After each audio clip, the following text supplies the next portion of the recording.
আপনি একজন পুলিশ সদস্য, আপনার 17 বছরের কন্যা হারিয়ে গেছে।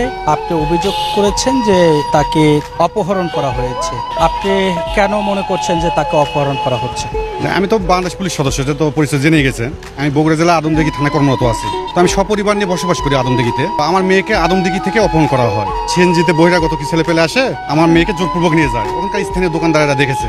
তারপরে আমি তো ছিলাম না, আমি ডিউটিতে ছিলাম। আপনার ভাবি দৌড়ে যায়, ভাবি ভাবি আসেন, হচ্ছে আপনার মেয়েকে নিয়ে আছে। তখন আপনার ভাবি আসতে আসতে মেয়েকে নিয়ে ওরা মনে করেন যে সিএনজি যুগে একবারে সান্তাহার দিকে, ওখানে রেল স্টেশন আছে, সান্তাহার দিকে নিয়ে চলে গেছে। তো যাক, আসার পর অনেক খোঁজাখুঁজি, আমি রেল স্টেশন যত আছে সব খোঁজাখুঁজি করে মেয়েকে যখন পাই না, তখন তো অপহরণ হয়েছে। আমি তো জানাই গেলাম, দেখছে লোকজন।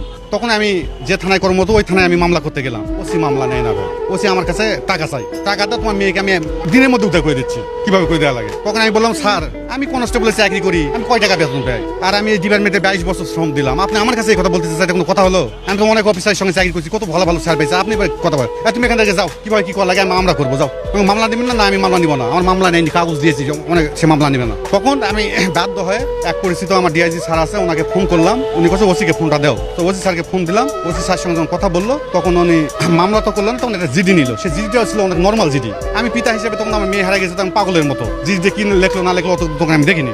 পহেলা মেয়ে আমার মেয়ে অপহরণ হয়, তারপর আমরা জানতে পারি যে আমার মেয়েকে ওরা তুলে নিয়ে গেছে। থানায় মামলা করতে চাই, কিন্তু থানায় মামলা নেয় না। তারপর আমরা কোর্টে মামলা করি। আপনার স্বামী কি করে?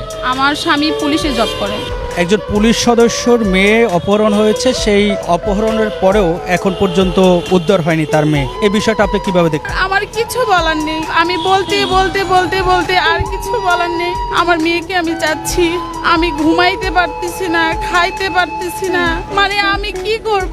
করার আমার আর কিছু নেই। এখন মাননীয় প্রধানমন্ত্রী, আপনাকে দৃষ্টি আকর্ষণ করে বলতেছি, আপনিও একজন বাবা, আপনি আমার মেয়েকে পাওয়ার ব্যবস্থা করে দেন। এখন আপনিই পারেন, আপনি আমাদের শেষ ভরসা। এই জন্য আপনার কাছে আসছি, আপনাকে জানানোর জন্য।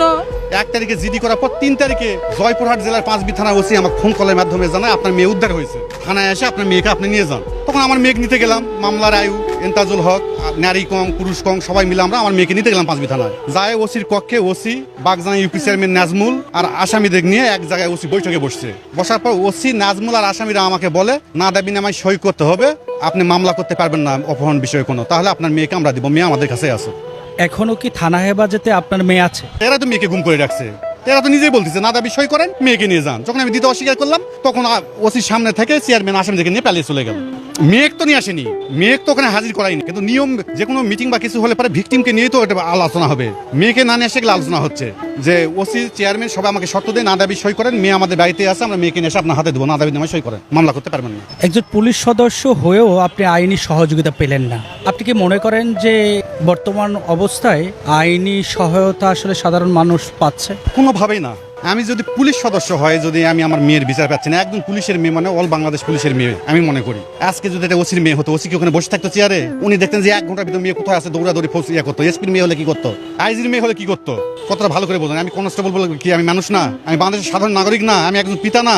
আমার 22 বছরের চাকরিকে আমি লাথি মারি? আমি চাকরি করবো না, আমার চাকরির দরকার নেই, আমার মেয়ে চাই। আমার সর্বপ্রথম আমার মেয়ে। এই মেয়ের জন্য আমি ছুটি চাই ওসির কাছে। আদমদিঘি থানা ওসিকে আমি বলি, স্যার আমার মেয়ে নাই, আমার মেয়েকে খুঁজতে হবে, আমাকে ছুটি দেন। ওসি আমার ছুটি পাও না, ছুটি আমাকে ওসি ছুটিতে সই করে না, ছুটি দিবে না আমাকে, ছুটি অগ্রাগামী করবে না দরখাস্ত।